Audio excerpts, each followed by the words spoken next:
In just a moment, Autolite presents Suspense with Jimmy Cagney. Harlow, tonight I understand we have an Autolite Suspense special. Every bit as special as your star performance as the Autolite Resistor Spark Plug Maestro. Is that a plug for me or for my favorites Autolite Resistor Spark Plugs, Hap? Well, with no offense to either, Harlow, it's neither. Tonight, Jimmy Cagney and Autolite and Suspense are dramatizing one of our great American tragedies. It's so tremendous a problem it warrants our entire nation warring against its grimness and the Grim Reaper who is its symbol. Tonight's suspense story will remind you to drive carefully behind Autolite Resistor Spark Plugs or any other, Harlow. Then let's join the Autolite audience and listen.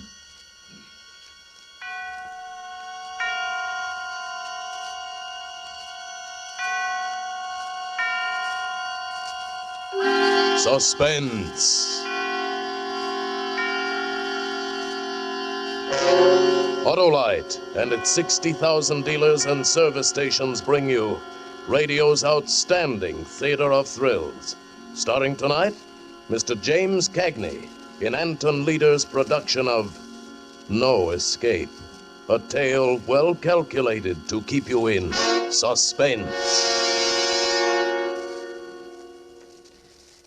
The only thing I can do now is tell you how it happened, without any bunk.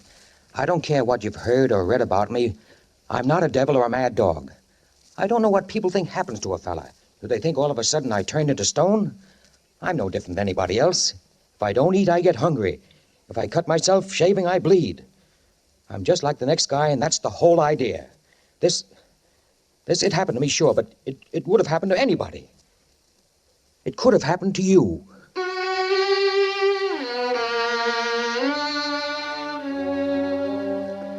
It was supposed to have been one of them days you circle on the calendar with a red pencil. You see, with a little town like ours, 23 miles from the big city, right on the main highway, we get the speed artists going both ways. Yeah, and every couple of days they manage to leave something behind to remember them by. Like a kid with a broken back or, well, you get the idea. So a couple of years ago, the Chamber of Commerce started a safety campaign to name the safest driver of the year. Something to kind of keep the guys on their toes. And this year, the fellow they chose for the award was yours truly. And tonight was the big doings with a few well-chosen words from me, a lad who was a public speaker, was a wonderful bus driver. I got to the house a little after 6. Teddy, my kid brother, was just leaving. Hiya, big shot. Hello. Ladies and gentlemen, in this corner, the world's champion driver. That's me, all right. Hey, that's a swell picture of you in the paper. You don't look so bad for an older man. Quiet or I'll beat your ears in. Say, Eve called to say you should wear your blue suit and try to look human. That I would like to see. Me too. Sorry, I can't wait, though. I'm late for a date. I'll see you in the morning, and you can tell me how you slayed. All right, Ted. So long. I gave myself the works. Shower, shave, the blue suit, like the lady said. Eve looked after me like I was at least 5 years old. Well, I didn't mind a bit. Ever since Ma died in 42, I'd kept the house going for Teddy, because a kid needs something like that. But he was getting out of school in June, and then maybe Eve and I... Well, it was nice thinking about it. So nice that I guess I forgot all about the time that was passing. Yeah? Look, slow motion, you should be halfway over here by now. Okay, Eve, honey. You got the speech ready? Yes, but if you don't get moving, you'll be making that speech to a bunch of empty chairs and dirty plates. Yes, Mama. Be right over.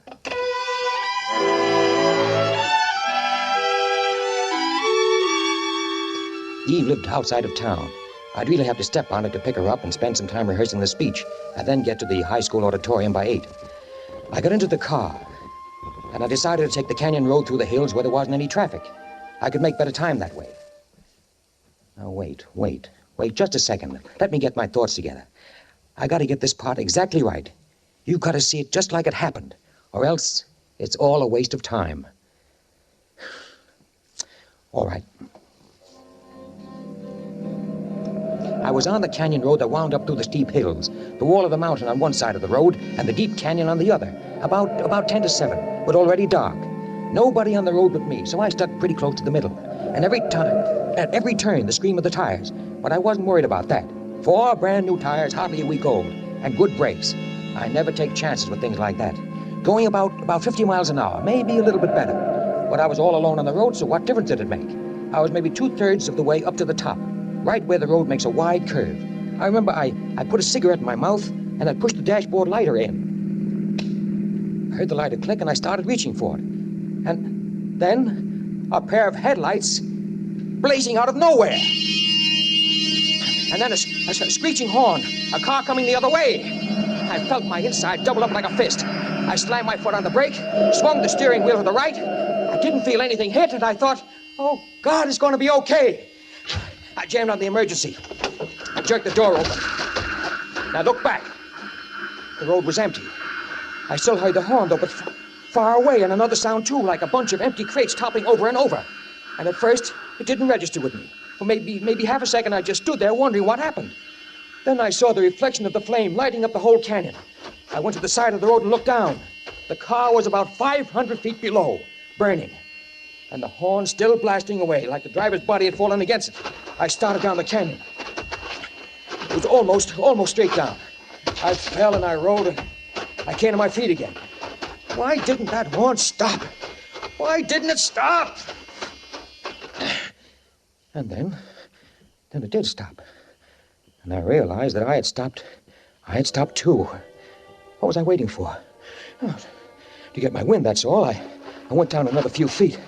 And then I stopped again, holding myself against the tree. Come on, Harry. Get going.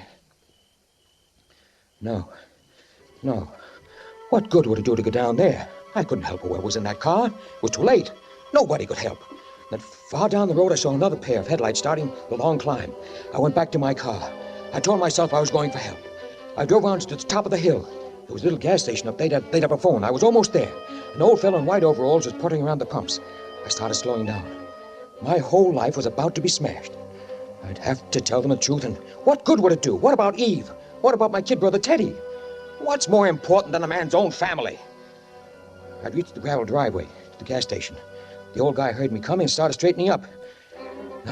No. I swung back onto the highway and pushed the accelerators to the floor.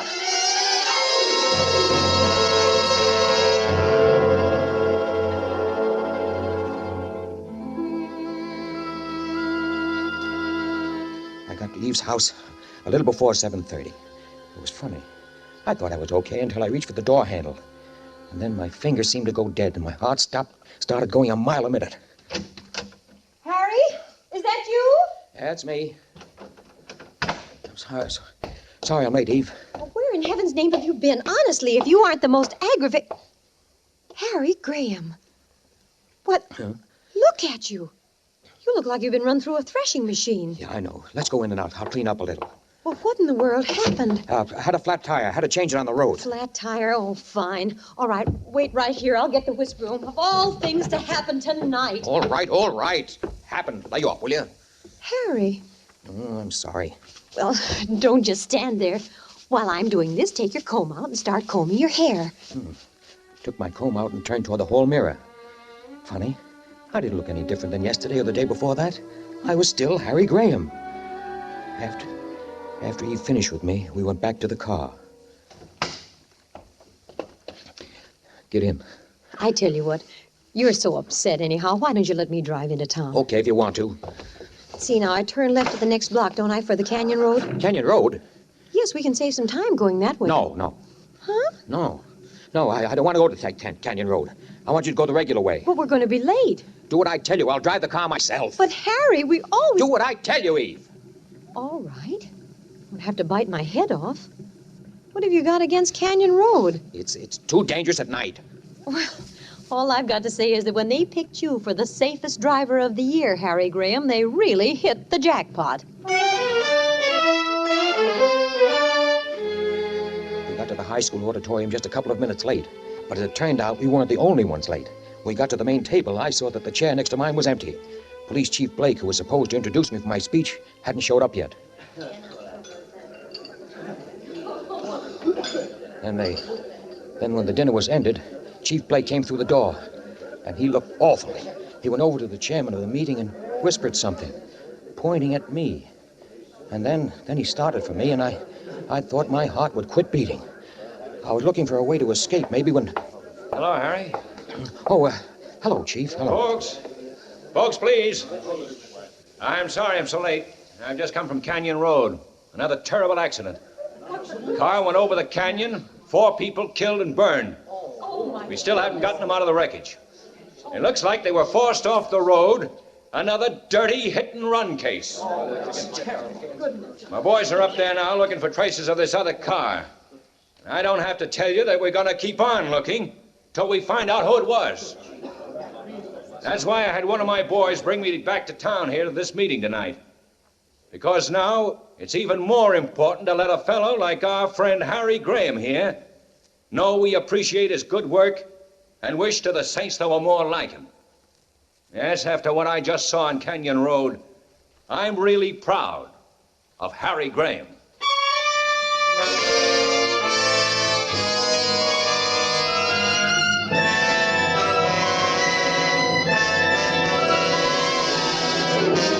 For Suspense, Autolite is bringing you Mr. James Cagney in radio's outstanding theater of thrills, Suspense.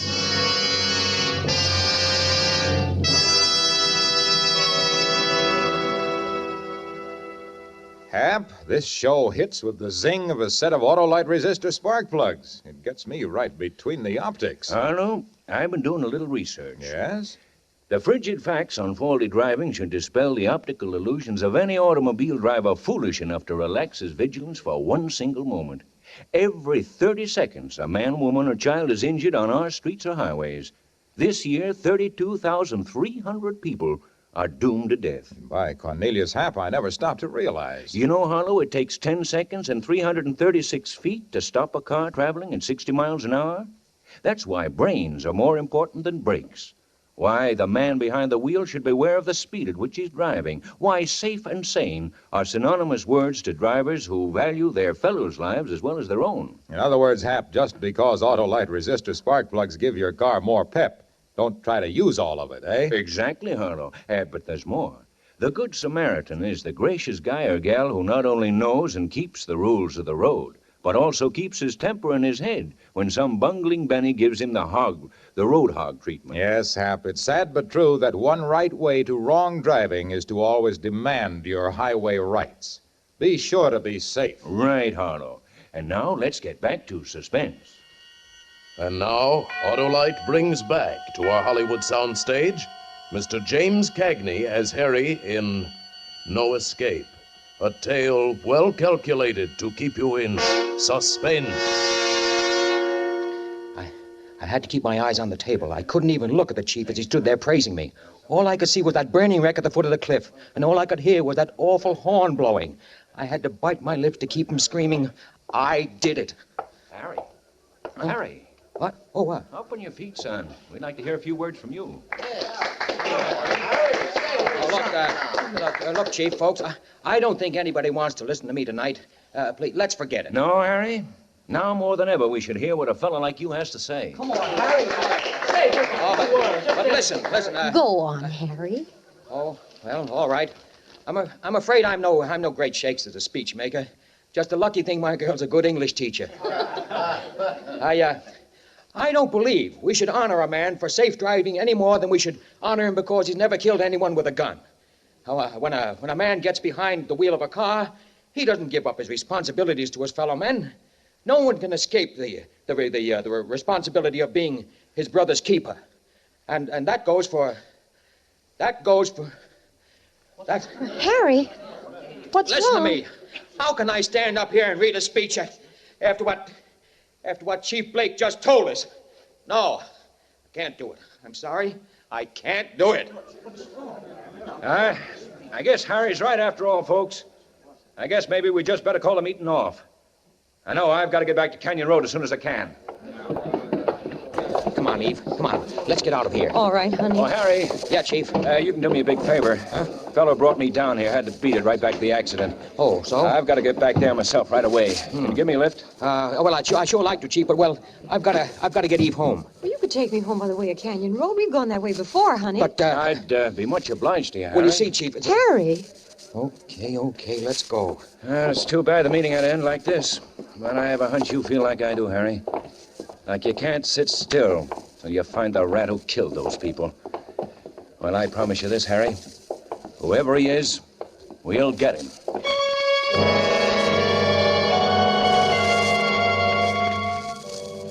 Yeah. Wasn't that one for the book? Less than 2 hours after my accident with the other car going over into the canyon, I was back on Canyon Road. Only this time with Eve sitting behind me and the chief of police in back. Harry, you don't mind, could you step on it a little bit? I promise you I won't give you a ticket. Okay, Chief. Honey, push the lighter in, will you? Lighter? For my cigarette. Oh, sure. This speed better, Chief? Fine. Harry hates this road. I wanted him to take it earlier tonight. It's all right if you got good tires. Oh, you don't have to worry about that. Had 4 brand new ones put on just last week. Oh, here's your light, Eve. Eve. Huh? Oh. Thanks. Her voice didn't sound right. Then I remembered. When I picked her up tonight, I told her the reason I was so messed up was that I'd had to change a tire. She was thinking about that now. I knew she was, trying to figure out why I'd lied to her. Nobody said anything after that. When we reached the part of the road just before it made the big bend, I started slowing down. I hope I got you here quick enough, Chief. Yeah, you did fine. Is this where it was? Yeah, just around this bend. Yeah, that's right. But how did... Huh? Nothing.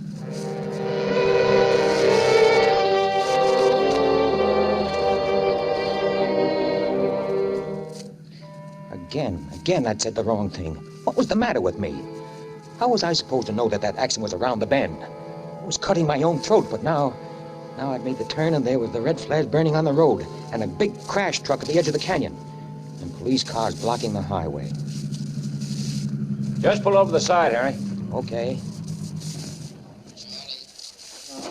Now they're coming down there, Fraser. Oh, hello, Chief. You ready to start bringing them up soon? That's a walkie-talkie he's working with? Yeah. He keeps contact with the men down the canyon. Say, Harry, why don't you come along with me and really see how we work here? Oh, thanks, but I've got to get Yvonne home. The school teacher's got to get up early. Isn't that right, baby? I don't mind waiting if you'd like to stay. Huh? Yeah, come along, Harry. But, I don't mind waiting, Harry. Now it was me against all of them. Oh, I was sick about that car down there in the canyon, those 4 bodies inside. But, well, nothing could change that now. And I was fighting for my own life. And they wouldn't break me down. I stood with my foot on the bumper, and Chief Blake leaning against the fender of my car while his boys gave him their reports about the hit-and-run car. And it didn't bother me a bit. 2 of them told about the plaster cast they'd made of a tire mark they'd found on the road. Does it help you any, Chief? Not much, Harry. No tire. A lot of people have new tires. You, for instance. Yeah. And I kicked my new front tire for them, kicked it hard. They brought over an old fellow in white overalls. The guy in the service station where I'd almost turned in to report the accident. The chief asked him if he thought the car he'd seen was a hit and run. It must have been just about that time, you know, and the way this fella skedoodled away for no reason at all. I don't know what kind of a car it was, though. A black sedan, I'd say. Like this one, maybe? Well, might be that.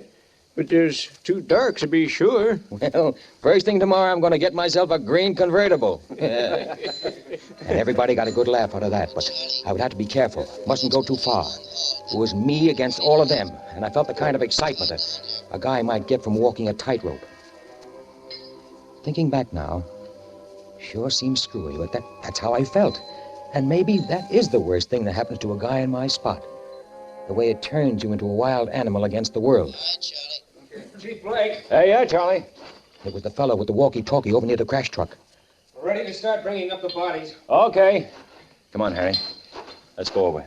Something flopped coldly in my stomach, and then lay still. This was the test. If they didn't break me down now, they could never do it, never in a million years. All the people who'd come up from the town started gathering around the crash truck. I wanted to run and never stop running, but I didn't move. And just then, the first body swung into view.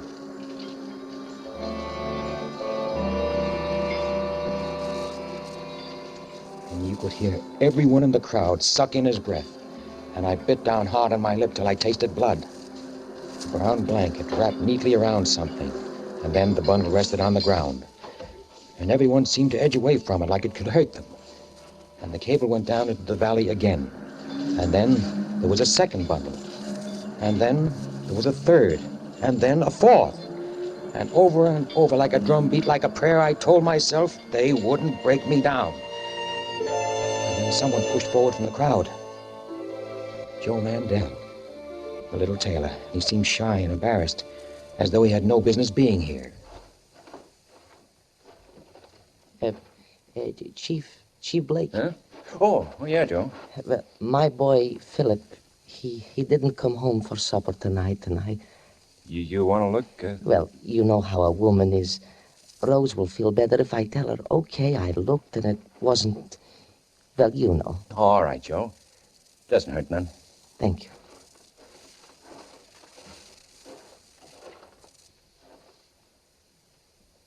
No. No.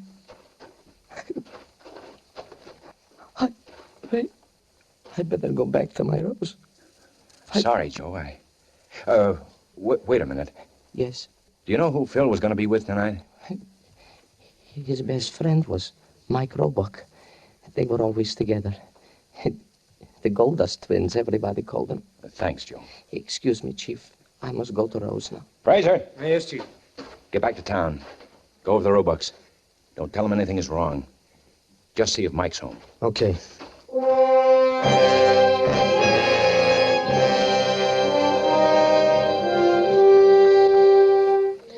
I couldn't take any more. I started back for the car. My legs felt like they weighed a ton. I heard a sudden movement in the crowd behind me. Oh, no! Oh, my baby!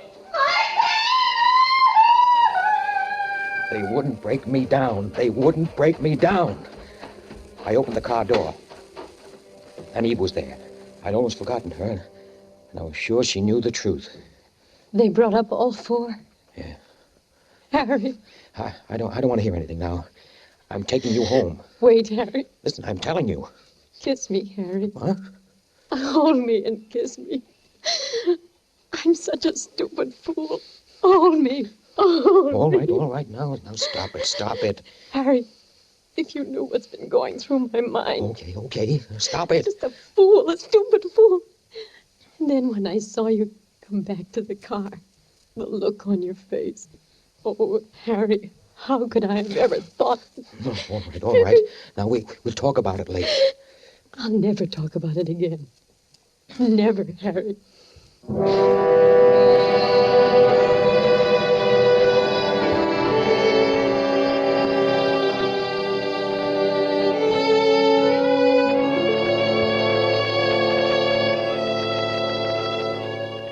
So, it was all over with. I was going to be okay. God, I wasn't proud. I felt rotten and sick. And now that it was all over, the strength ran out of me like water running out of a glass. But what good would it have been to crucify myself? It wouldn't have changed anything. I wasn't a bad guy. It could have happened to anybody. And now I was going to be able to take care of my own. Eve and my kid brother Teddy.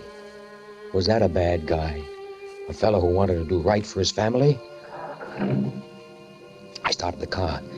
I put in gear, and then looking at me through the window was Chief Blake, signaling me to wait. I turned the key off.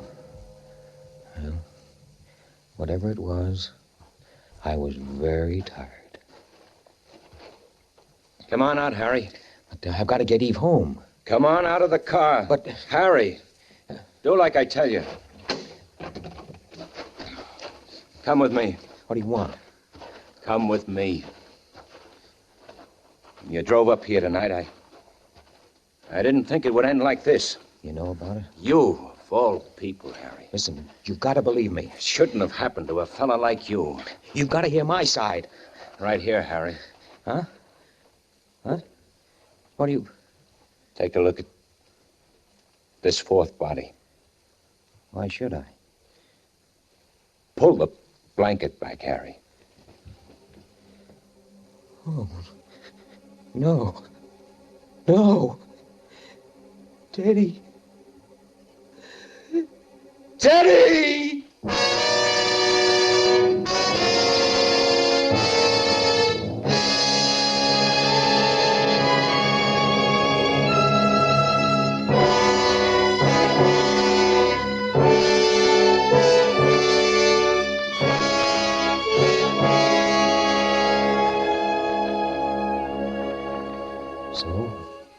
That's it. The whole works.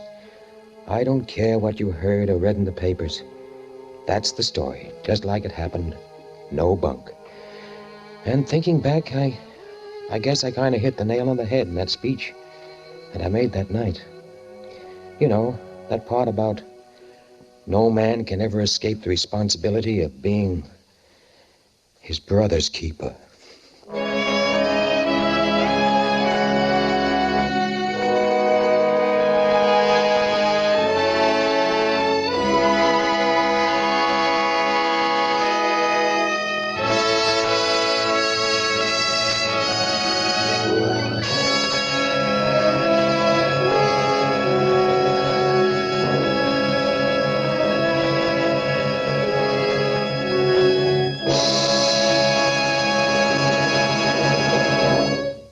Thank you, James Cagney, for a magnificent performance. Mr. Cagney will return in just a moment. Well, Hap, after that performance of Jimmy Cagney's and your heartfelt expressions on the rights and wrongs of the driving man, it's hard to switch the conversation to Autolite resistor spark plugs. Well, Harlow, I'm sure you'll find a way. Yes, I think I'll just say, friends, switch to a set of Autolite resistor spark plugs just as quickly as you can swing into a service station. When you replace your narrow gap spark plugs with wide gap Autolite resistor spark plugs, your car will idle smoother, give you better luck with lean gas mixtures, actually save you gas dollars. What's more, Autolite resistor spark plugs cut down spark plug interference with radio and television reception. Switch to Autolite resistor spark plugs today. And remember, Autolite means spark plug. Ignition-engineered resistor spark plug. Autolite means batteries. Stay full batteries. Autolite means ignition system. The lifeline of your car.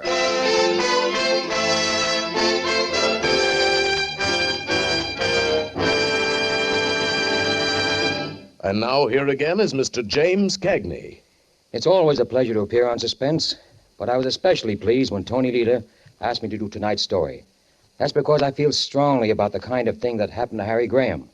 I believe that any person who gets behind the wheel of a car assumes a great responsibility to himself, to his family, to his fellow men.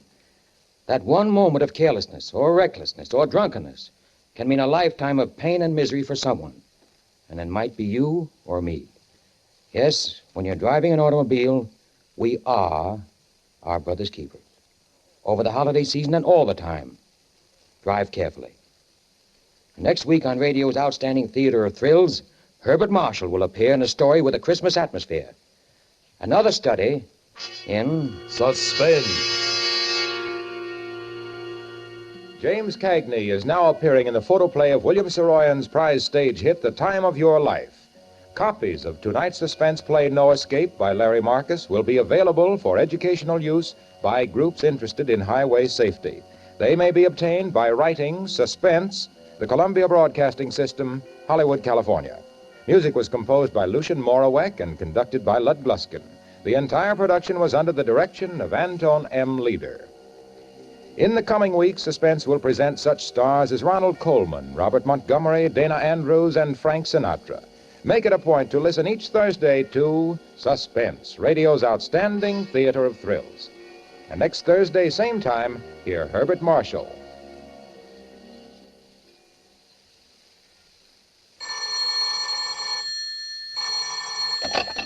This is the Autolite Suspense Show. All right, Mr. Wilcox. Autolite and CBS wish to thank the radio editors and columnists of America for electing Suspense as the best mystery show in the annual balloting conducted by Motion Picture Daily for the magazine Fame. Good night. Switch to Autolite. This is CBS, the Columbia Broadcasting System.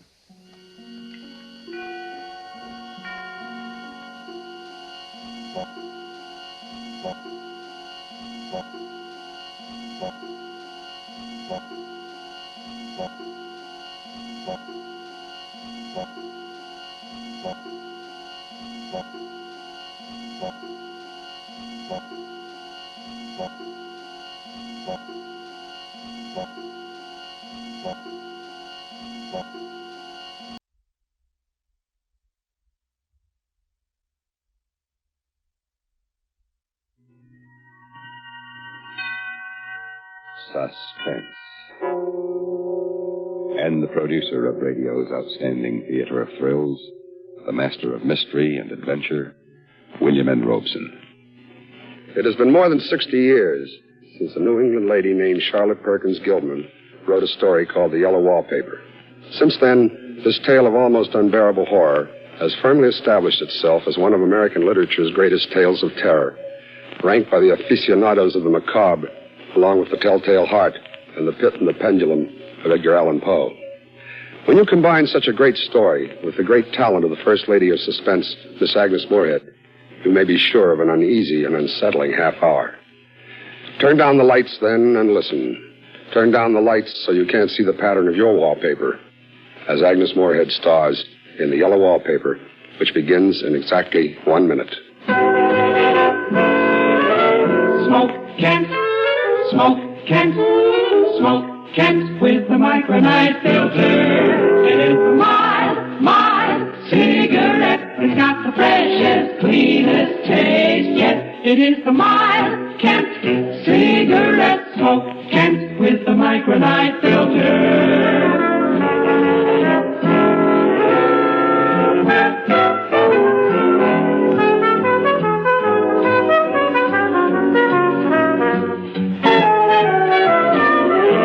It is the mild cigarette. It's got the freshest, cleanest taste yet. It is the mild Kent cigarette. Smoke Kent, smoke Kent, smoke Kent with the micronite filter. And now, Miss Agnes Moorehead in The Yellow Wallpaper, a tale well calculated to keep you in suspense. I've never seen a worse wallpaper in my life. All those strangled heads and bulbous eyes and fungus growths seem to shriek with derision.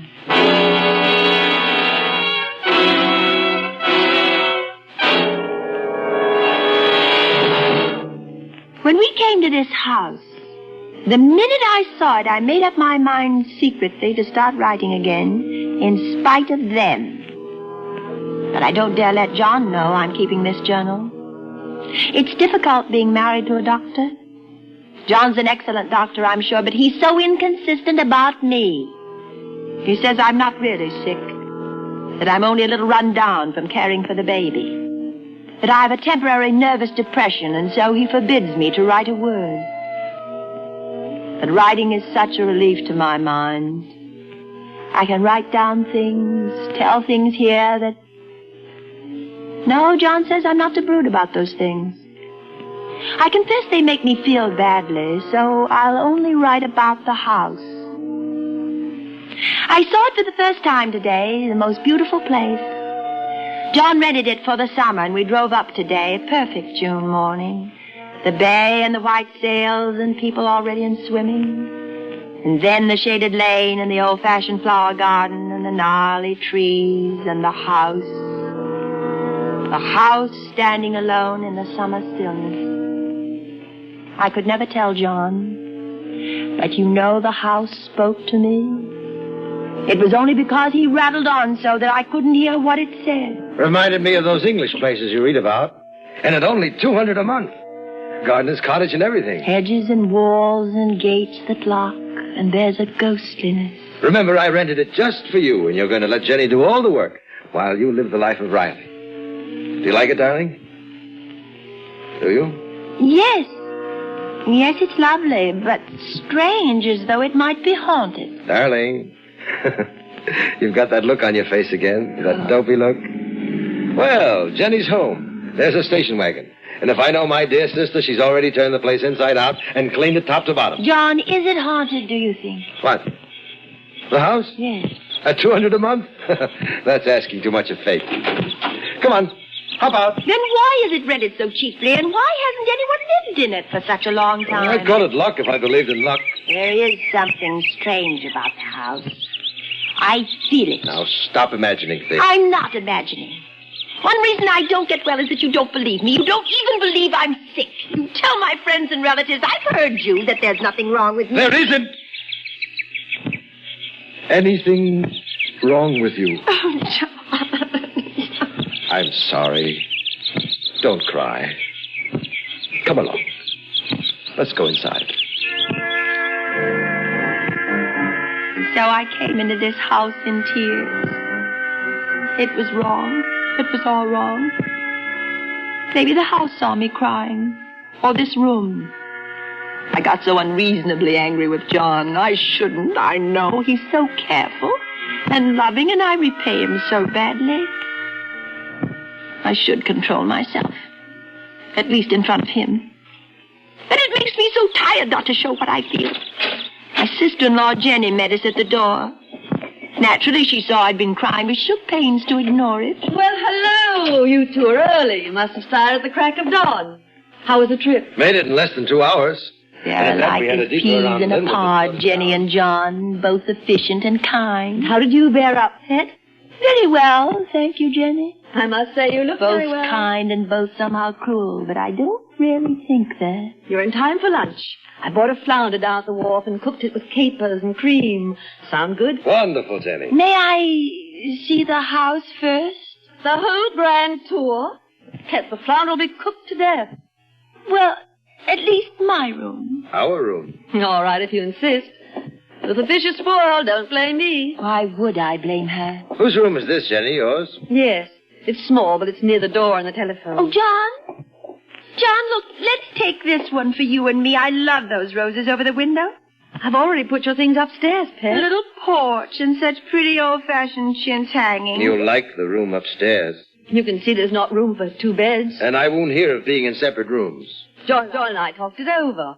The room at the top of the house has so many windows. And you must absorb lots of fresh air, darling, to get back your appetite. They smother me with concern. They crush me with kindness. Come along. There's a good girl.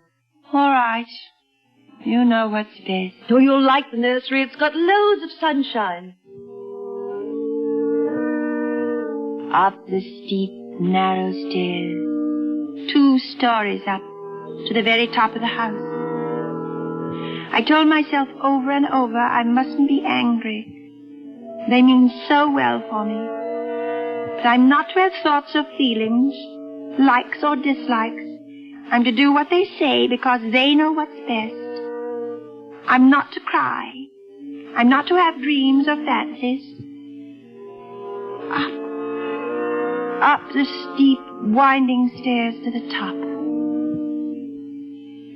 There's a gate at the top that locks. I wonder why. And beyond the gate is the nursery room. This room. It is big and airy. Nearly a whole floor with windows that look every way.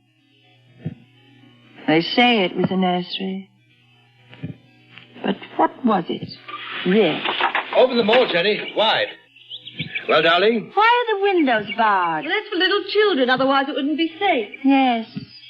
Children climb around so, don't they? What are those rings and things in the wall? Oh?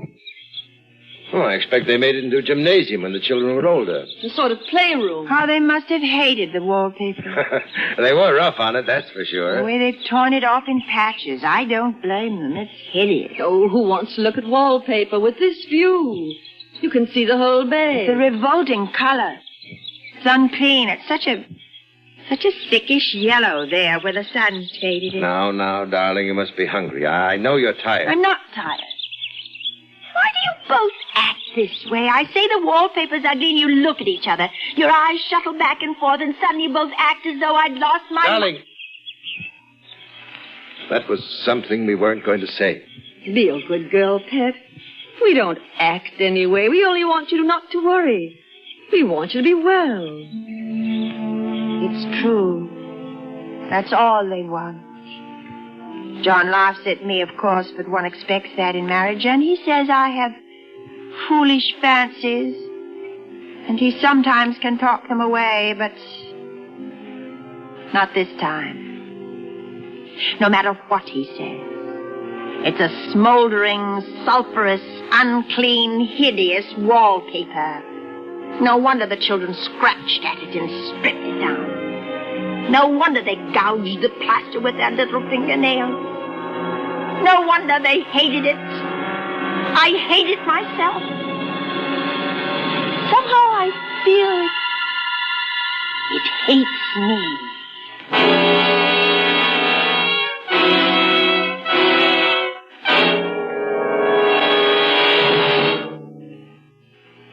In just a moment, we continue with Suspense.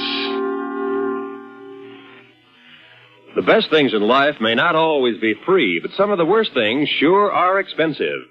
The trail that litter bugs leave behind them costs our government $50 million a year on primary highways alone. And that's only part of the penalty, for none of us enjoys the countryside when it's littered with sandwich wrappers and old newspapers. Every year, thousands of Americans sustain injuries from broken bottles, rusty beer cans, and other objects thoughtlessly cast out on the highway. As a result, work hours are lost and wages remain unearned. A carefree holiday is hardly carefree if you're careless about trash. Your neglect can only add to your tax bill and damage property you might otherwise enjoy. It creates a health hazard for yourself and others. Wherever you are this minute, out in the country or right in the heart of town, CBS Radio hopes you'll join the nationwide campaign to keep America beautiful. There's no membership card, no dues. All it takes to join is the resolve to keep America beautiful by keeping litter off streets and highways. And now, we continue with the second act of The Yellow Wallpaper, starring Miss Agnes Moorehead. A tale well calculated to keep you in suspense.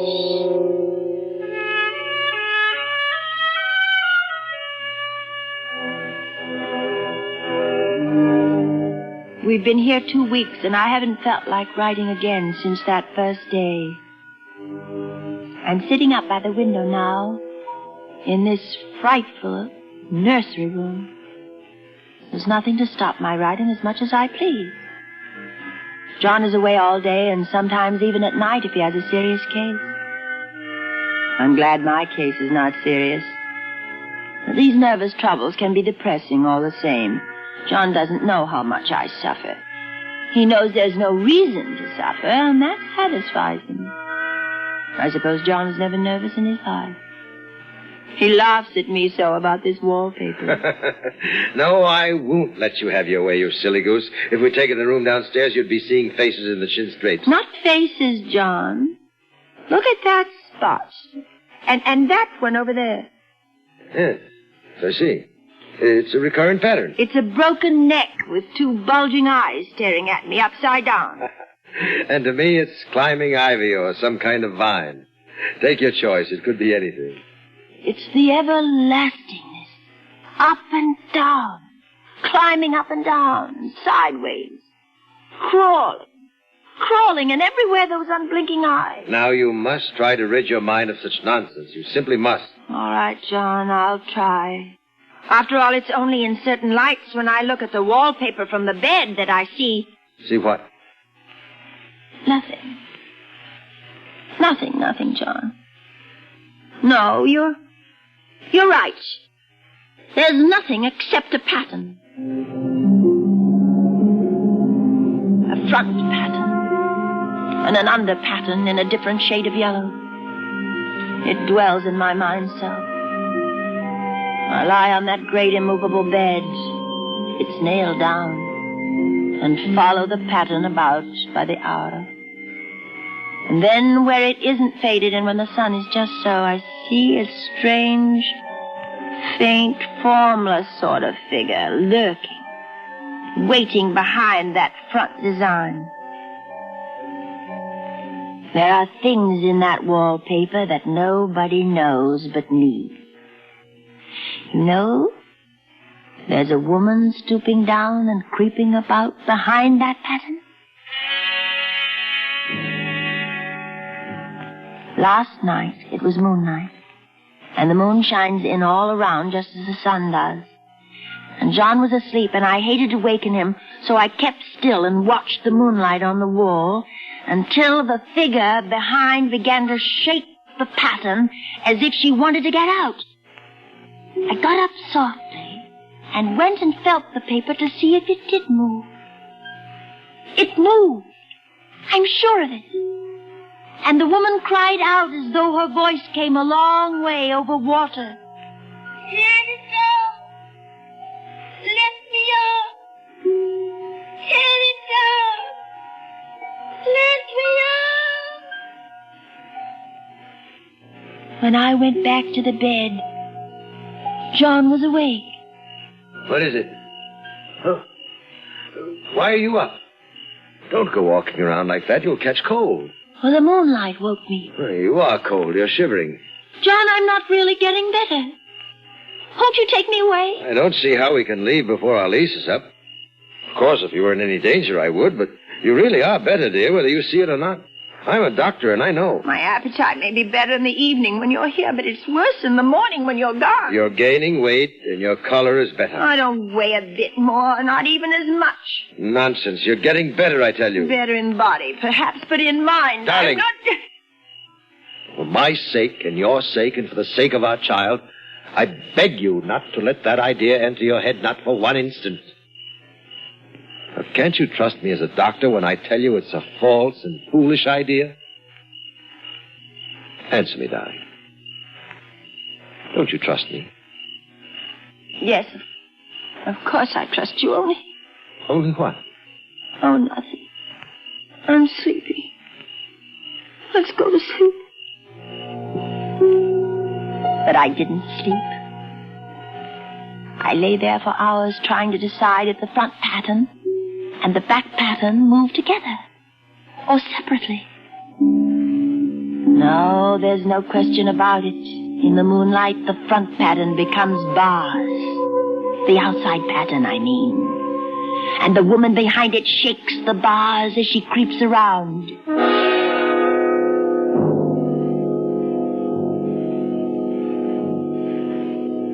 I like this room now.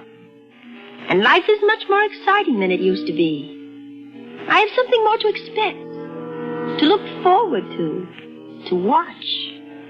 And I really do eat better, and I'm quieter than I was. John is pleased to see me improve. You see, you're flourishing like a weed in spite of your wallpaper. Yes, in spite of the wallpaper. In spite of it. Because of it. But I had no intention of telling him that. He might want to take me away. And I don't want to leave now until I found out.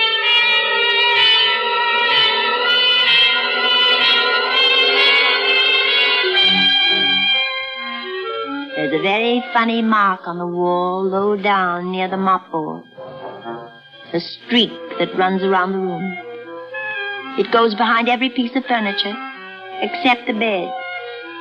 A long, straight, even smudge, as if it had been rubbed over and over. How was it done? Who did it? What did they do it for? Round and round. Round and round. Round. Makes me dizzy.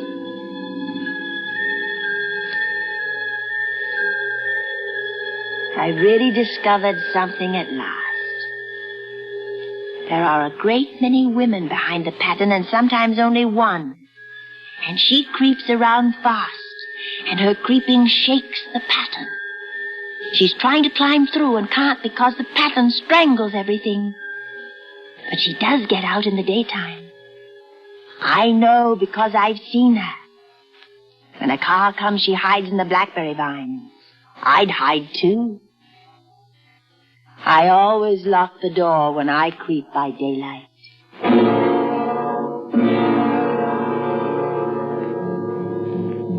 There are only 2 days left to tear the paper off and let the woman out into the room. The John's beginning to take notice. I don't like the look in his eyes, or the way he talks with Jenny about me. I overheard them. She isn't sleeping nights, so she's quiet, but I know she's awake. No wonder. She sleeps the whole blessed day. Maybe I ought to call in another doctor. It's just stubbornness, John. She's determined to prove you wrong. I suppose you're right. Maybe a sanitarium would be... Oh, Riley. Hello, Pet. How you creep about. That's a funny thing to say, Jenny. It isn't I who creeps. Jenny says you stay in your room too much. You don't take your exercise. You tell me to rest and take exercise. I can't do both. as though I can't see through them. Well, tomorrow's our last day here. We'll talk about exercise when I get you back to town. I'll have to rouse you out of bed pretty early, Pet. Some of that furniture up there belongs downstairs. The movers will be here at 9. Maybe you'll sleep upstairs tonight, Jenny, so you won't be alone, darling. You won't be here tonight, John. Not till tomorrow evening. I have a difficult case at the hospital. And if you're going to feel lonesome... Oh, no, Jenny. I'll rest better alone. I'm sure of it. Thank you all the same. They think they're so clever. I won't be alone a bit. As soon as the moon shone in, the poor thing began to crawl and shake the pattern. I ran to help her. I pulled and she shook. I shook and she pulled, and by morning we'd peeled off yards and yards of that paper. A strip about as high as my head and half around the room. When Jenny came up in the morning, she looked at the wall in amazement. What in the world? You know what I did? You know why I did it, Jenny? Just to spite the vicious thing. Why are you so surprised? I'm not. I wouldn't mind doing it myself. But you mustn't. She wouldn't mind doing it. Now, why don't you come downstairs and lie down? It'll be dreary up here once they take the furniture out. Well, they can't take the bed out. It's nailed down, you know. I like it here. It'll be quiet and empty and clean. But you'll sleep downstairs tonight when John gets home. Oh, yes. Yes, when John gets home. How she betrayed herself. She wouldn't mind doing it. But I'm here and no person touches this paper but me. I've locked the door and thrown the key down into the front park. I don't want anybody to come in till John gets home. I want to surprise him. And I've got a rope up here. Even Jenny doesn't know that. If the woman gets out from behind the pattern and tries to run away, I can tie her securely to one of the rings in the wall. There she is. See how the pattern moves? Like wallowing seaweed. How monstrous and pointless that pattern is. It'll strangle her unless I help. Wait, I'll help you. I'll peel off all the paper I can, standing on the floor. Now, wait. Just wait. Be patient. Yes. You push, and I'll pull. Oh, it sticks horribly to the plaster. Maybe I can get it off with my teeth. Oh, it hurts, but I'm getting it. Wait, just a little bit more. I'm getting it. Wait, a little bit more. A little bit more.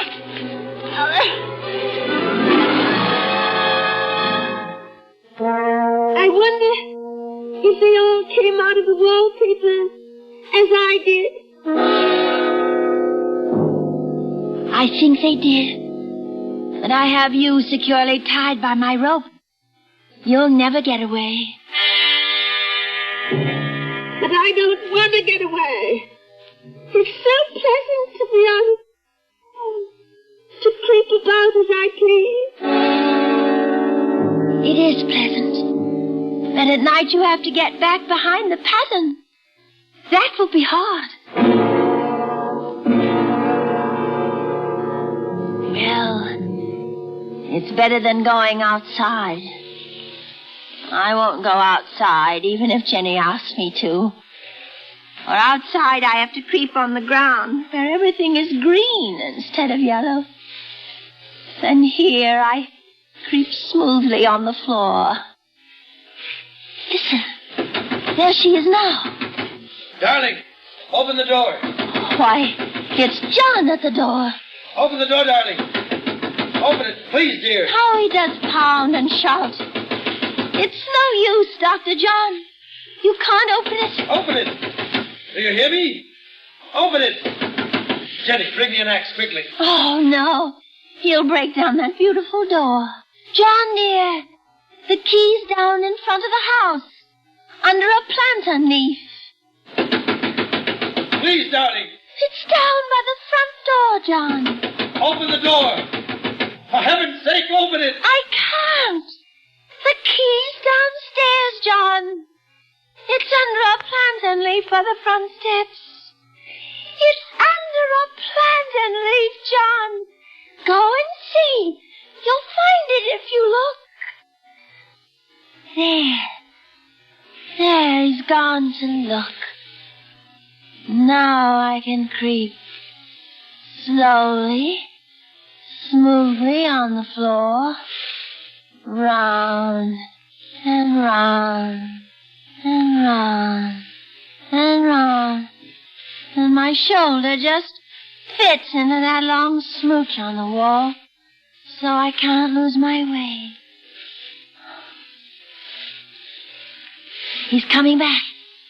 He's running on the stairs. How astonished he will be. My dear. Oh, my dear, what is it? What's happened? I've got out at last, John.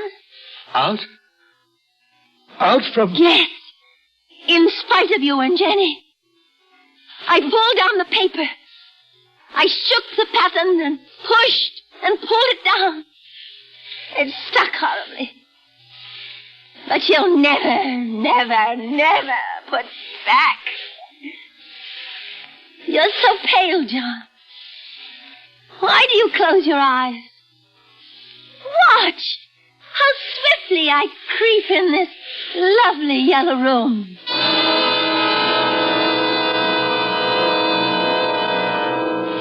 Fainted. Why should that man have fainted? But he did. And right in my path by the wall. So that I have to creep over him every time. Round and round and round and round and round. Round.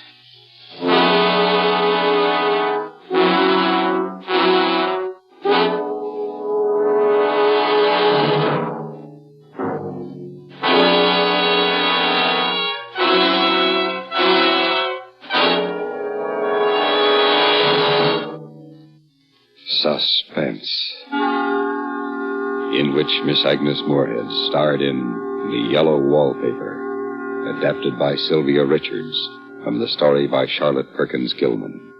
Listen. Listen again next week when we return with Alibi, another tale well calculated to keep you in suspense. Supporting Miss Moorehead in The Yellow Wallpaper were Ann Hunter as Jenny and Joe DeSantis as John. It's true that all news reporters broadcast some of the same news items, but there's a great difference in news reporters. There's no substitute, for instance, for the years of wide, diversified experience Lowell Thomas brings to his nightly newscasts on CBS Radio. Gold miner, cowpuncher, college professor, newspaper reporter, editor, historian, biographer, movie commentator, lecturer, author, and film producer have been some of the professions followed by Lowell Thomas in his active life. And he draws on all these experiences to illustrate and spice his broadcasts. As an explorer and world traveler, Lowell Thomas has led expeditions to the far corners of the globe and written some 43 books based on his travels. He has met many leading personalities of all countries, and when their names are in the news headlines, Lowell Thomas usually has an interesting anecdote to tell as an aid to understanding the news behind the news. Join him every Monday through Friday night on most of these same stations when Lowell Thomas reports the news. This is the CBS Radio Network.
Suspense.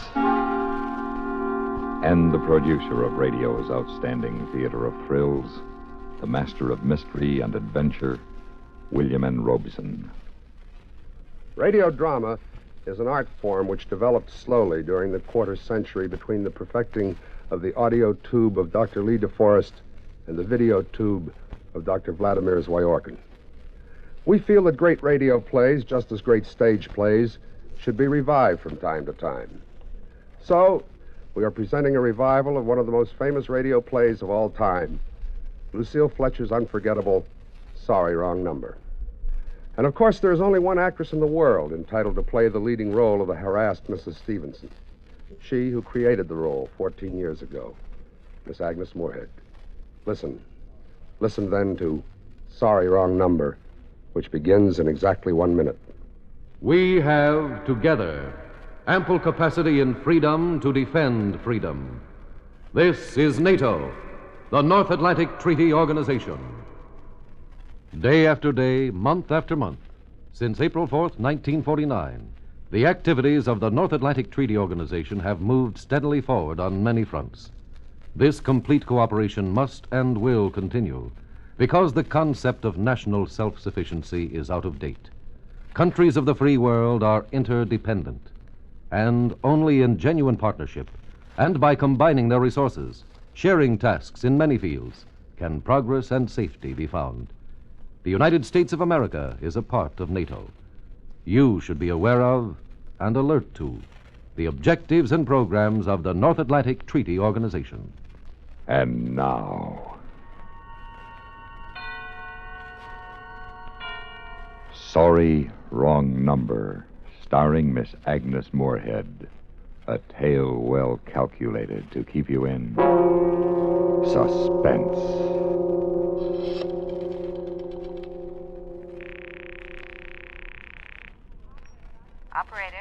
Operator, I've been dialing Murray Hill 40599 now for the last 3/4 of an hour, and the line is always busy. I don't see how it could be busy that long. Will you try it for me, please? I will be glad to try that number for you. 1 moment, please.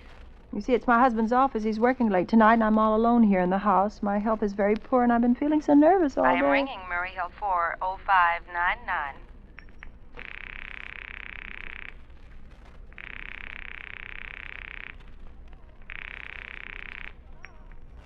Hello? Hello? Hello, is Mr. Stevenson there? Hello? Hello? Hello? Hello? Hello, George? Yes, boss. This is George speaking. Hello, who's this? What number is this, please? I'm here with our client. Oh, good. Is everything set up for tonight? Well- Yes, George. He says everything is set up. Good. What number is this, please? Where are you now? In a phone booth. Don't worry, everything is okay in my department. Very well. You got the address? Sure, I got it all cased. At 11 o'clock, the private patrolman goes around to a bar on 2nd Avenue for a beer. Yes. At 11:15, a train crosses the bridge. It makes a noise in case her window is open and she should scream. Hello? Remember, George, make it quick. Our client doesn't wish her to suffer long. I'll use a knife then. Yes, a knife will do very well. And remember afterwards, remove her rings and bracelets and the jewelry in the bureau drawer. Our client wishes it to look like simple robbery. I know. Don't worry. I never muff a job like this. Everything's okay. I never... Oh, how awful. How unspeakably awful. Operator, I've just been cut off. I'm sorry. What number were you calling? Why, it was supposed to be Murray Hill 40599, but it wasn't. Some wires must have got crossed, and I was cut into a wrong number, and I've just heard the most dreadful things. Something about a murder. And, operator, you'll simply have to trace that call at once. What was the number? Well, I don't know. It was a wrong number, and these two men, they were cold-blooded fiends, and they were going to murder somebody, some poor, innocent woman who was all alone in a house near a bridge.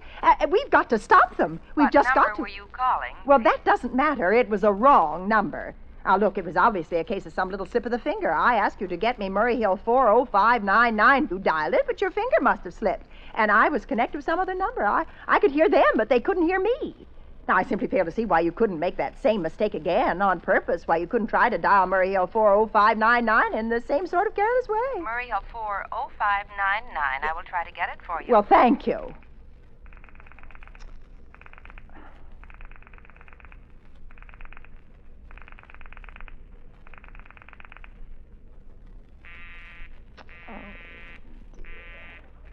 sorry. Murray Hill 40599 is busy. But, operator... Yes, ma'am? You didn't try to get that wrong number at all. I asked you explicitly, and all you did was dial correctly. I'm sorry. I will connect you with the supervisor. Well, please.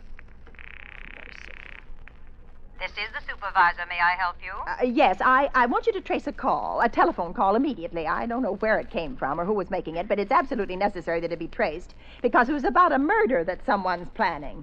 A terrible, cold-blooded murder of a poor, innocent woman tonight at 11:15. I see. Well, can you trace it for me? Can you track down those men? I'm not certain. I can try. May I have your name, please? Mrs. Stevenson, Mrs. Elbert Stevenson. But listen... And your telephone number, please? Plaza 3, 7599. But if you go on wasting all this time... Why do you want this call traced, please? Why? Well, I told you why. These men sounded like killers. They're dangerous.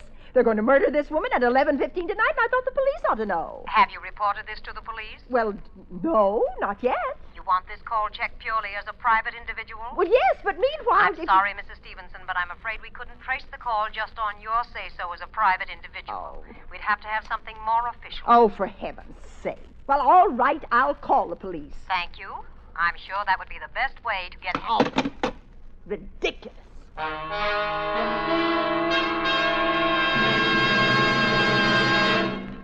The second act of Suspense continues in 1 minute.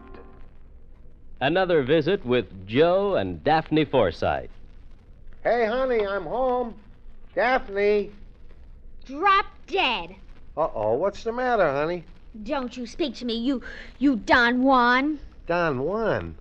Daphne, I'm no Don Juan.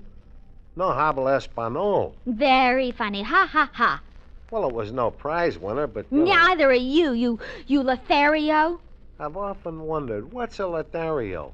I don't know, but that's what the wives on TV always call their husbands. I guess it applies. Do you want me to go out and come in again? As far as I'm concerned, you can go for a long walk, preferably on a short pier. Well. Oh, come on, Daphne. What's wrong? Your good friend Harry called, and he spilled the beans. Which beans? He said, quote, "Tell Joe he was right about those blondes. They're great," unquote. Blondes? That's what he said. Well? He didn't say blondes. He said bonds. Savings bonds. What? Sure. I buy 'em on the payroll savings plan. And I told Harry he ought to do it, too. Savings bonds have a guaranteed interest that pays back $4 for every 3, which is a pretty good investment. That's a pretty good story, too. It's true, so help me. That's why Harry's so happy. Savings bonds are great. Well, maybe you're right. You wouldn't really fool around with blondes, would you? You're too faithful and sweet and kind and... Fast talking. And now, we continue with Act 2 of Sorry, Wrong Number, starring Miss Agnes Moorehead. A tale well calculated to keep you in suspense.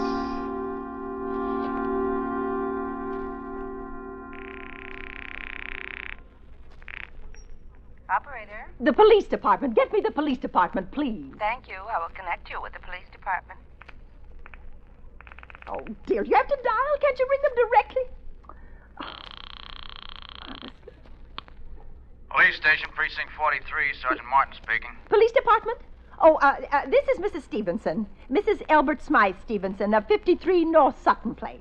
I'm calling up to report a murder. I mean, the murder hasn't been committed yet, but I overheard plans for it over the telephone, over a wrong number that the operator gave me. Yes, ma'am. It was a perfectly definite murder. I heard their plans distinctly.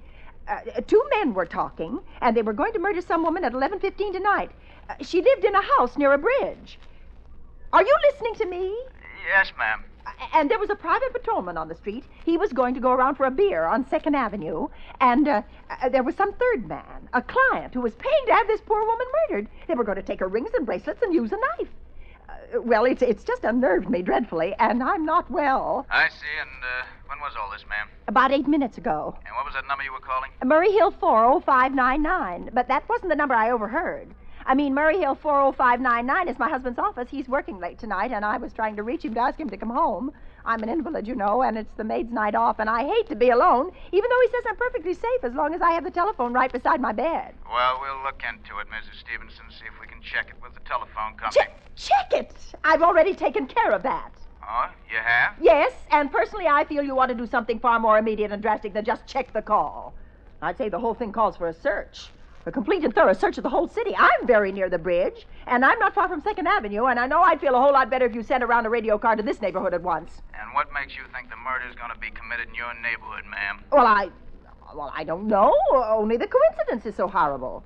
2nd Avenue, the patrolman, the bridge. Look, lady, why don't you look at it this way? Supposing you hadn't broken in on that telephone call. Supposing you'd got your husband the way you always do. You wouldn't be so upset, would you? Well, I suppose not, only it sounded so inhuman, so cold-blooded. Unless, of course, you have some reason for thinking that someone may be planning to murder you. Me? Oh, no, I hardly think so. I mean, why should anybody? I'm alone all day and night. I see nobody except my maid, Eloise. She's a big girl. She weighs 200 pounds. She's too lazy to bring up my breakfast tray. And the only other person is my husband, Albert. He's just crazy about me, just adores me. Waits on me hand and foot, has scarcely left my side since I took sick 12 years ago. Well, then there's nothing for you to worry about. Now, if you'll just leave the rest of this to us, we'll take care of it. But what will you do? It's so late. It's nearly 11 now. We'll take care of it, lady. Well, will you broadcast it all over the city and send out squads? And warn your radio cars to watch out, especially in suspicious neighborhoods like mine. Look, lady, I said we'd take care of it. Just now, I've got a couple of drunks here that require my immediate attention. Good night, ma'am, and thank you. Oh, you idiot. Oh. Now, why did I hang up the phone like that? Now he'll think I am a fool. Oh, why doesn't Albert come home? Why doesn't he? Get the operator again. Operator? Operator, for heaven's sake, will you ring that Murray Hill 40599 number again? I can't think what's keeping him so long. I will try it for you. Try.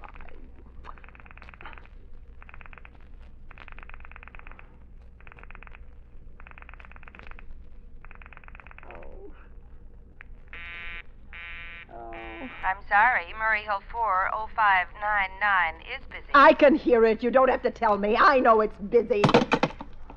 Oh, if I can only get out of this bed for a little while. If I could just get a breath of fresh air or just lean out of the window and see the street. Oh. Hello? Albert? Hello? Hello? Oh, what's the matter with this phone? Hello? What in the world? Hello? Oh, for heaven's sake, who is this? Hello? What in the world? What are they trying to do to me anyway? Operator? Hello, operator. I don't know what's the matter with this telephone tonight, but it's positively driving me crazy. I've never seen such inefficient, miserable service. Now, look, I'm an invalid, and I'm very nervous, and I'm not supposed to be annoyed. But if this keeps on much longer... What seems to be the trouble, please? Well, everything's wrong. I haven't had one bit of satisfaction out of one call I've made this evening. The whole world could be murdered for all you people care, and now my phone keeps ringing and ringing and ringing and ringing every 5 seconds, and when I pick it up, there's no one there. I'm sorry. If you will hang up, I will test it for you. I don't want you to test it for me. I want you to put that call through, whoever it is, at once. I'm afraid I can't do that. You can't? Oh, you can't. And why? Why, may I ask? The dial system is automatic. Automatic? And meanwhile, I've got to sit here in my bed suffering every time that phone rings, imagining everything. I will try to check the trouble for you. Oh, for heaven's sake, I'm going to go out of my mind. Hello, stop ringing me. Do you hear? Answer me. Who is this? Do you realize you're driving me crazy? Who's calling me? What are you doing it for? Now, stop it. I say, hello. If you don't stop ringing me, I'm going to call the police. You hear? The police. Oh, if Albert would only come home. Oh, let it ring. Go on, ring. Trick of some kind. I won't answer that one. Go on, ring.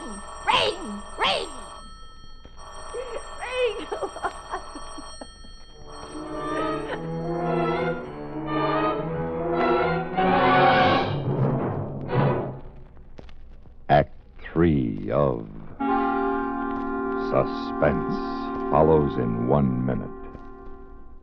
Can an act of heroism be symbolized?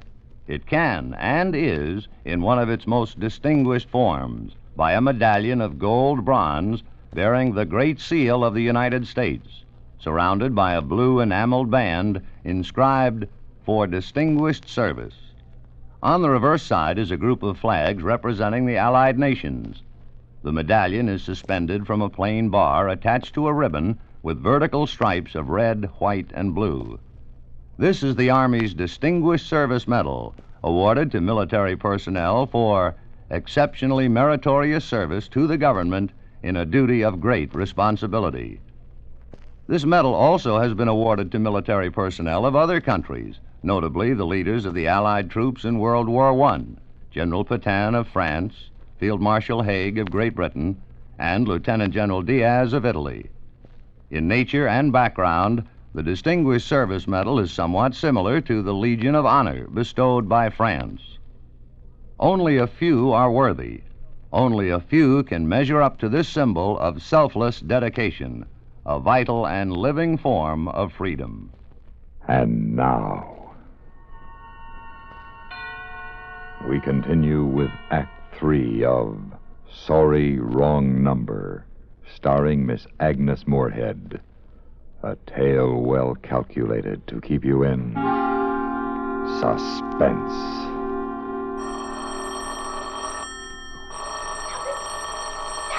Stop it! I can't stand it anymore! Stop it! Hello! What do you want? Stop ringing, will you? Stop it! Just stop. Hello, is this Plaza 37599? Oh, yes. Yes, I'm sorry. This is Plaza 37599. This is Western Union. I have a telegram here from Mrs. Albert Stevenson. Oh, well, I'm Mrs. Stevenson. The telegram is as follows. Darling, terribly sorry. Tried to get you for last hour, but line busy. Oh. Leaving for Boston 11 p.m. tonight on urgent business. Oh, no. Back tomorrow afternoon. Keep happy. Love, signed Albert. Oh, no. Do you wish us to deliver a copy of the message? No, thank you. Thank you, madam. Good night. Good night. Oh, no. I don't believe it. He couldn't do it. Not when he knows I'll be all alone. It's some trick, some fiendish trick. Operator, try that Murray Hill 40599 number for me just once more, please. You may dial that number direct. Oh, I can't. No one will do anything for me.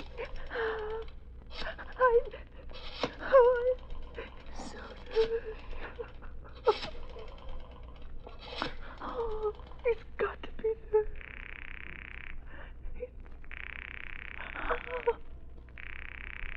Oh, he's gone. Oh, Albert, how could you? How could you? I can't be alone tonight. I just can't. If I'm alone one more second, I'll go mad. I don't care what he says or what the expense is. I'm a sick woman. I'm entitled to a little consideration.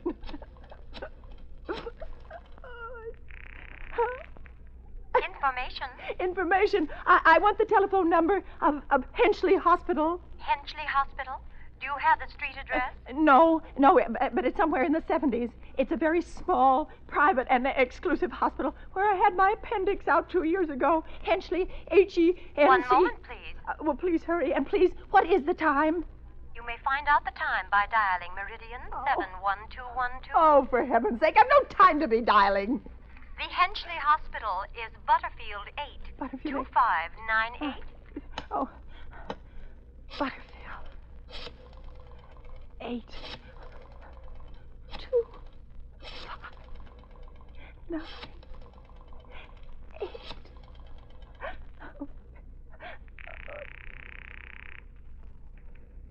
Henchley Hospital, good evening. A nurse's registry, please. Who was it you wished to speak to, please? I want the nurse's registry at once. I want a trained nurse. I want to hire her immediately for the night. I see. And what is the nature of the case, madam? Nerves! I'm very nervous. I need soothing and companionship. You see, my husband is away. Have you been recommended to us by any doctor in particular, madam? No. And our superintendent has asked us to send people out only in those cases where the physician in charge feels it is absolutely necessary. Well, it is absolutely necessary. I'm a sick woman. I'm very upset. I'm alone in this house, and I'm an invalid. And tonight I overheard a telephone conversation that upset me dreadfully. In fact, if someone doesn't come at once, I'm afraid I'll go out of my mind. Well, I'll speak to Miss Phillips as soon as she comes in. Miss Phillips? And what is your name, madam? When do you expect her in? Well, I really couldn't say. She went out to supper at 11 o'clock. 11 o'clock? But it's not 11 yet. Where's my clock? Oh, my clock has stopped. Oh, what time is it? Just 15 minutes past 11. Oh, what was that? What, madam? That click, just now, in my own telephone. As though someone has lifted the receiver off the hook of the extension phone downstairs. I didn't hear it, madam. Now about But I did! There's someone in this house. Someone downstairs in the kitchen, and they're listening to me now. I won't pick it up. I won't let them hear me. I'll be quiet and unhealthy. But if I don't call someone now, while they're still down there, there'll be no time. I've got to get the operator. I've got to get the operator. Operator. Oh, please. Operator. Operator? Operator, I'm in desperate trouble. I'm sorry, I cannot hear you. Please speak louder. I don't dare. There's someone listening. Can you hear me now? I'm sorry. But you've got to hear me. Oh, please, you've got to help me. There's someone in this house. Someone who's going to murder me, and you've got to get in touch with him. There it is. Did you hear it? He's put it down. He's put down the extension phone. He's coming up. He's coming up the stairs. Oh, give me the police department. Give me the police department. One moment, please. I will connect you. Please. Get the police. Somebody's got to hurry. Get the police, please. Oh, what do you want? Oh, don't come near me. Please, I haven't hurt anybody. Please, please don't hurt me. Please, I haven't done anything. Ah!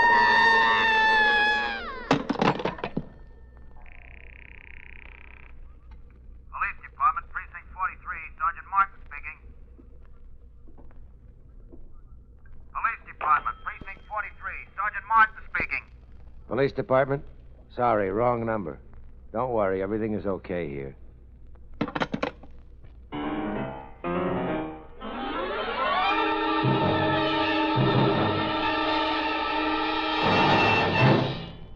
Suspense, in which Miss Agnes Moorehead starred in William N. Robeson's production of Sorry, Wrong Number, written by Lucille Fletcher. Supporting Miss Moorehead in Sorry, Wrong Number were Jeanette Nolan, Virginia Gregg, Ellen Morgan, Joe DeSantis, Byron Kane, and Norm Alden. Listen. Listen again next week when we return with The Country of the Blind by H.G. Wells. Another tale well calculated to keep you in suspense.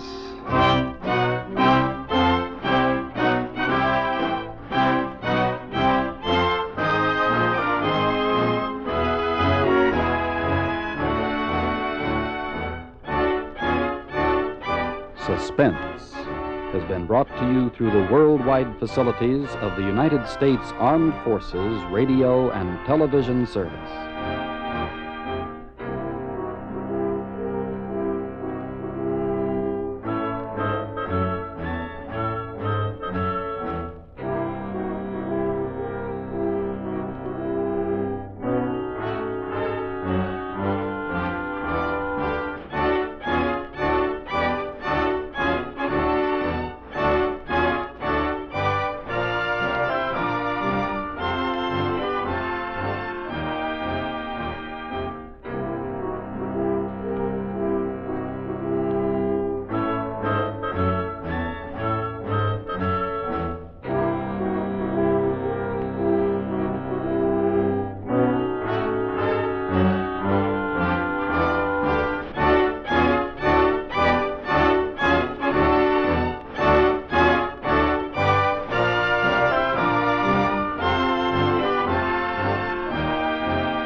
Suspense. And the producer of radio's outstanding theater of thrills, the master of mystery and adventure, William N. Robeson.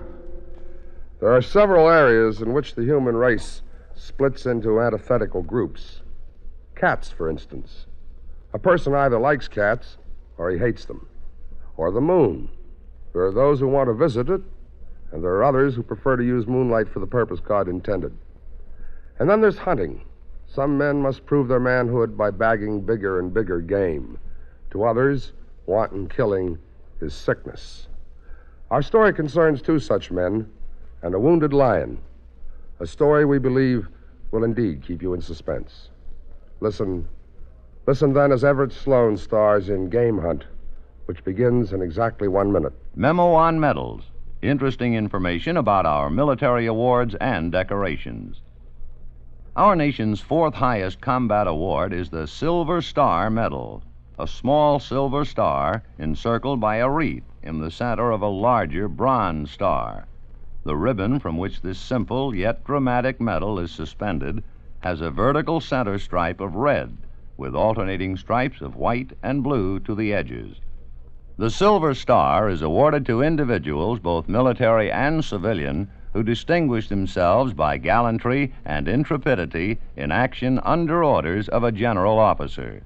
The medal was first authorized July 9, 1918, but eligibility for the award was made retroactive to include action in the Spanish-American War and the Philippine insurrection of 1898. Many thousands of brave servicemen have been honored with this cherished award, the Silver Star, a symbol of dedication and great devotion to the cause of freedom. And now, Game Hunt, starring Everett Sloane. A tale well calculated to keep you in suspense.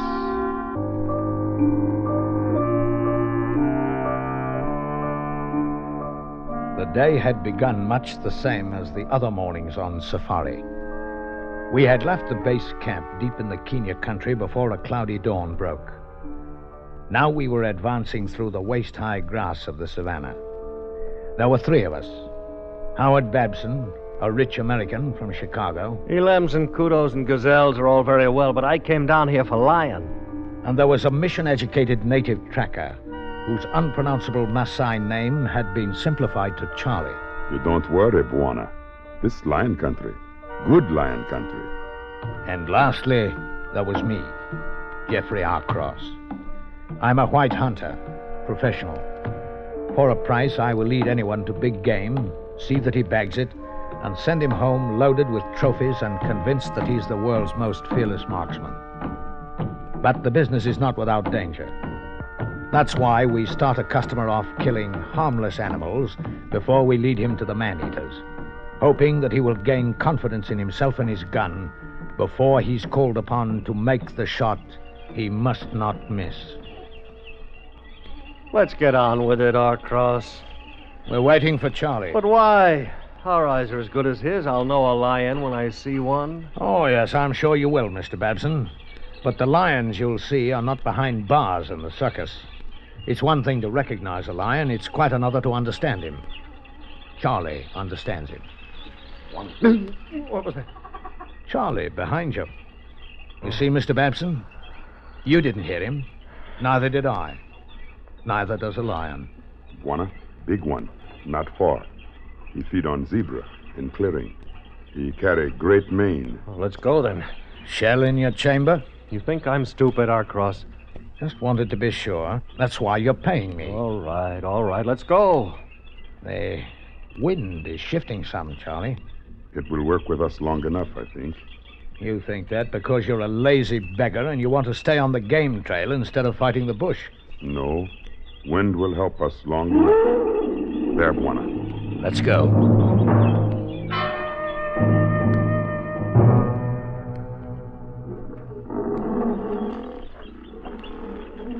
There you are. There's your trophy. A black mane. Oh, he's big. It's a beauty. Can he smell us? Not with the nose full of zebra blood he's got. The wind, Charlie. It stays same. You won't be able to take him the way he is, low behind the zebra, Babson. But he's bound to move before long. So settle into a good position and relax. He's a monster. He looked good on your wall, Babson. Yes, and I got just the place for him. You know, the sun came up today for him, just like every other day. But it's the last sun he'll see, thanks to you and to Charlie and to me. You developing a guilty conscience, Harcross? I'm getting tired of killing, that's all. Killing is bad unless it's for food or to save your own life. Wanna look? Wife is coming. Ah, yes. She's prettier. Careful, Babson. He'll move now. Oh? Take your time. He's only chasing the old lady off. He'll be back and give you a good shot as he comes. Oh? No, Babson. Not now. Not now! Why did you fire? I hit him! You gut shot him. He can live for days or weeks. He go into elephant grass. Yes, always the meanest place to find him. Well, there's your trophy, Mr. Babson. He's wounded and holed up, and he's the most dangerous animal in the world right now. You want to go in after him? No. No, I don't know enough about it. Well, you thought you knew enough to fire when I told you not to. But we hunted over a week for a good head. That's all I was thinking of when I saw him running away. I wanted him. Right now, he wants you, Mr. Babson. You stay here. Charlie and I'll go in and try and get him. Why don't you leave him? He'll die. I know I hit him well. Not well enough. It's against the game laws to leave a wounded animal. And he'll charge any man he sees until he dies.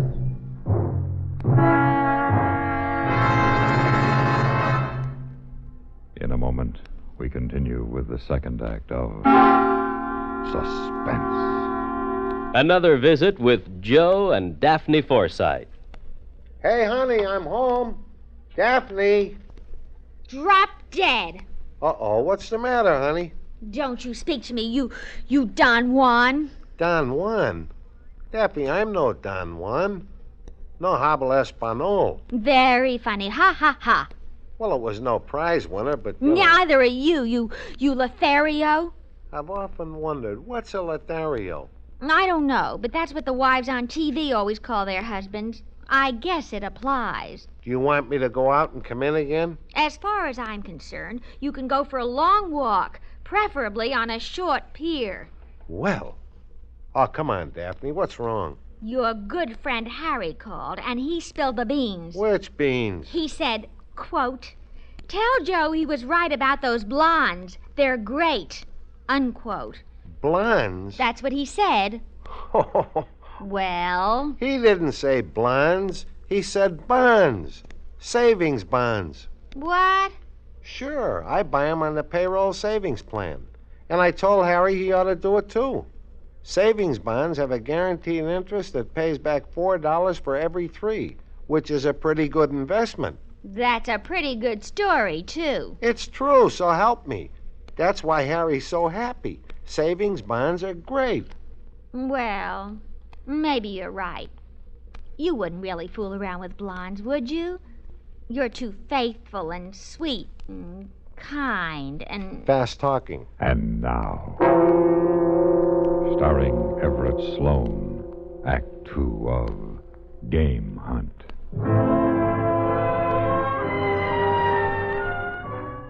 Along with my services and my knowledge, Mr. Babson had bought my courage. And I was cheating my customer because I no longer had that much courage for sale. When Charlie and I entered the high grass, he was carrying not only my heavy rifle, but my canteen filled with brandy. I finally got so I hate them, Charlie. I've disliked them for a long time, but now I hate them. Which one? The trophy hunters, the lords and the movie stars and the millionaires, the complainers about the sun and the rain and the flies. I hate them. For me, I hate tall elephant grass. The elephant grass belongs here. It grows so that gut-shot lions will have a place to hide. This lion knew all along that one day a gut shooter had stopped making money in Chicago and come to visit Africa. That way. He went into grass beyond High Anthill. A nasty stand of cover. Grass over 8 feet high. Yes, Buana. You can't see 15 paces into it. It'll take our friend only the time of a breath to cover that distance. Well, let's look for sign. Look, Buana. Blood. Dark, thick. Come from deep inside. No artery cut, though. He's a slow bleeder. A ruddy slow bleeder. Give me the canteen, Charlie. We could wait, Buana. Our friend will stiffen. Yes, only the wind isn't for us now, Charlie. Coming in from every quarter. You get our scent from any direction. The smell of rain now, too. I don't catch it. Are you sure? It comes soon, I think. If you smell up a rain, the blood spore will be washed away. You smell too much. You've smelled the fear that's in me, haven't you? For first time. You're an insolent beggar. You asked me, Buana. Look ahead where he lay down. See? His head was here, looking this way. Yes. Down the back trail, waiting for us.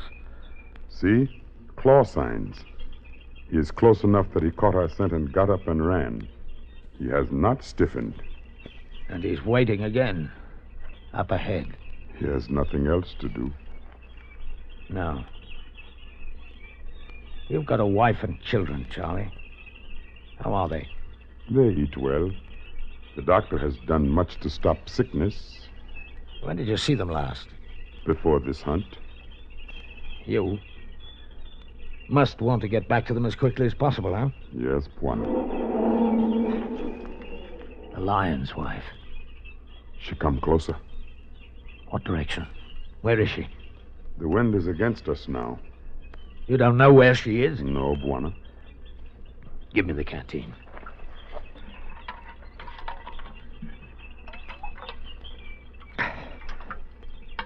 You ever been to Nairobi, Charlie? Yes, Buana. Did you like it? No. Too many people, too much noise. I hate the city, too. But I found something there.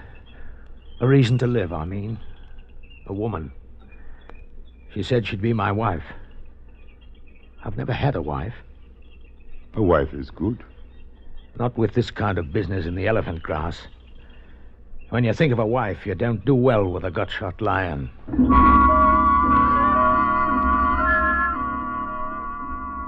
Then the rain began to fall, and the center of the stand of grass was now a place of dull gray light and darker shadows. Do you still find sign in this muck, Charlie? Too much. He stay on old trail. His wife has been to him. Has been to him? See? His tracks. Look at the size of that forepaw. He's bigger than I thought. And here, her tracks, going other way. What? That puts her behind us now. Yes, Buana. Now she hunts us.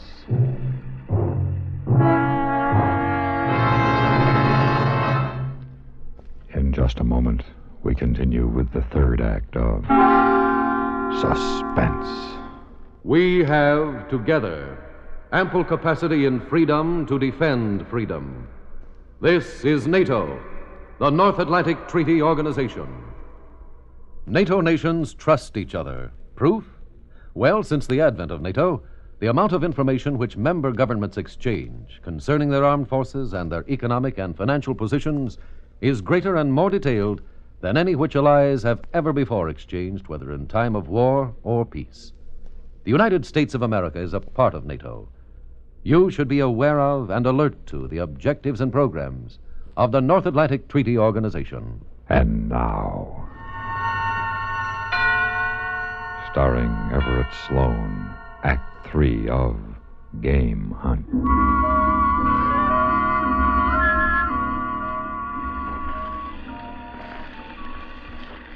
He is close, Buana. Blood spore is here again. Very close, or rain would have washed it away. See? Yes. Very close, Charlie. Give me the brandy. I have never seen this in you before. Nairobi fear. And I'm not ashamed to show it to you because you're my friend. I'm going to quit this business. Get a city job. A nice, safe, dull job in the city where you go home every night after work. I've been a good... And she's still behind us. I've been a good hunter. It's been said that I think like an animal when I'm on a stalk. And I know what the game is going to do before it's done it. I have seen this with you. Not anymore. After Nairobi, it left me. After the woman, I thought only as a man. Wait. The female crossed the trail. Did you see her? Yes, Bwana. I'm going to put her out of the way. You can't have her trailing along behind. Where is she, Charlie? It was close to here that she crossed. Ahead, Bwana. You see? Small grass broken. I see it now. Come on. Babson. If he fired at her, I hope he did better than the last time. Cross! Are you all right? I'm fine. I got the female. Bend some of the grass against the wind so we can locate you. Here she is. Never did see me. Lying with her back to me in the trail, looking in your direction, I guess. Waiting for us.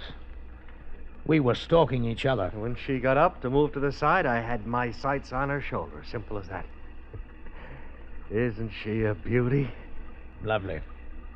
Her head will go well next to the male's. Where is he? Well, we've been only a few paces away from him, but we haven't seen him yet. Now, Mr. Babson, I told you to stay out in the clearing. Why did you come in here? Because I couldn't let you two finish a job that I bungled. Well, I want you to go back out. You've done enough for us killing the female. No, I'm going to stay with you. Now, it was my excitement, my bad shooting that caused it all. I'm staying with you. I'd call myself a coward every time I looked at my trophies if I didn't. All right. It's your privilege. But any time you feel like turning back, do it. No, I won't turn back. I'm all right now.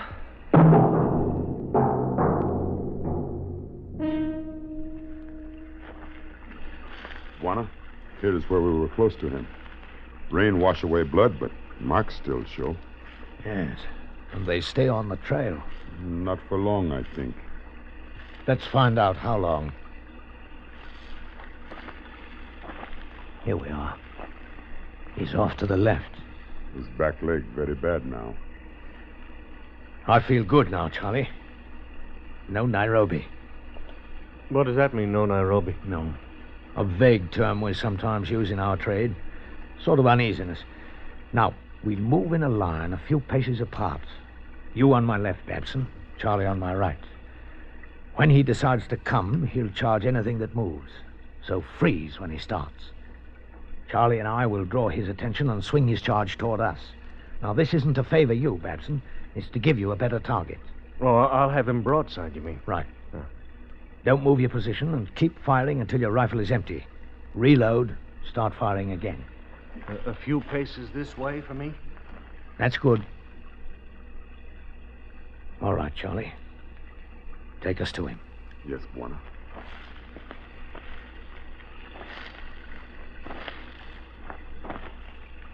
Charlie, ahead. You see the tops of the grass moving against the wind? I see it. It could mean he's down and can't get up. At any rate, we know where he is.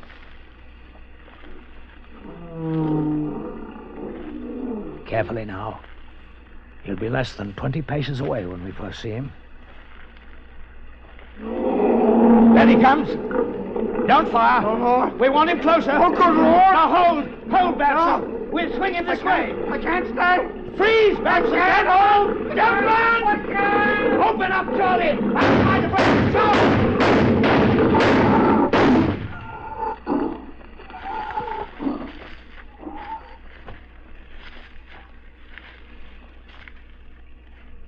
Does he die, Charlie? He is dead, Buana. He doesn't look it, Charlie. You'd think he's ready to charge again, wouldn't you? He's dead. Not for Mr. Babson, he isn't. But Buana... Get the trophy hunter and bring him here. Load his gun with expanding ammunition. Bullets to finish the thing. To smash it. Yes, Buana. I understand.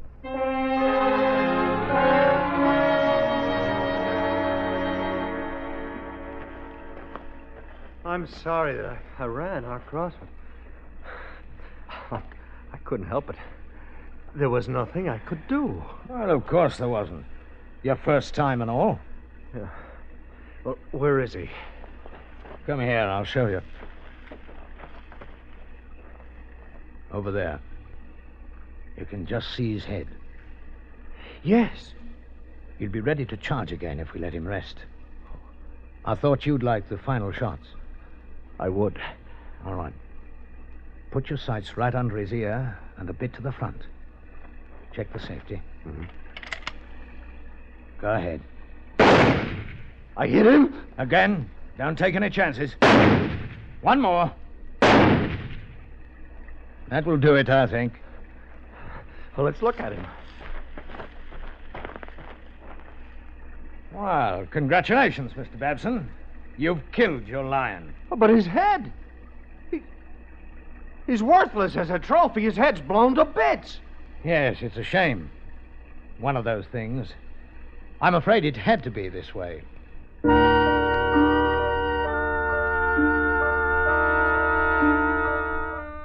Yes, it had to be this way. Mr. Babson had not deserved his lion, and it seemed right to me that he should destroy it. It was not the first time that an already dead trophy had been ruined to show contempt of the millionaire gut shooters. It was a thing that the other white hunters would understand. About the other thing, the fear. Only she will understand it someday, when she's my wife. Understand and condone it, because it brought me back to her alive.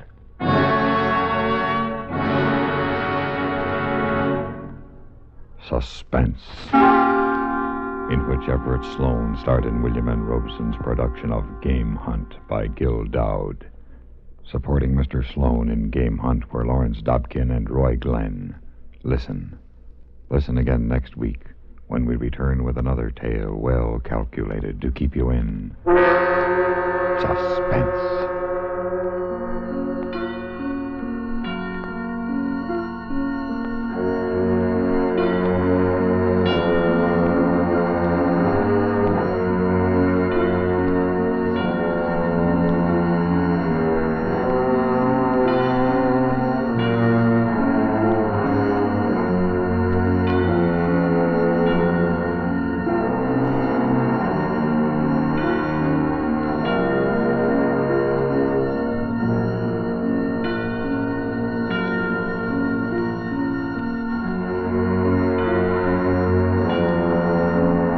Suspense has been brought to you through the worldwide facilities of the United States Armed Forces Radio and Television Service.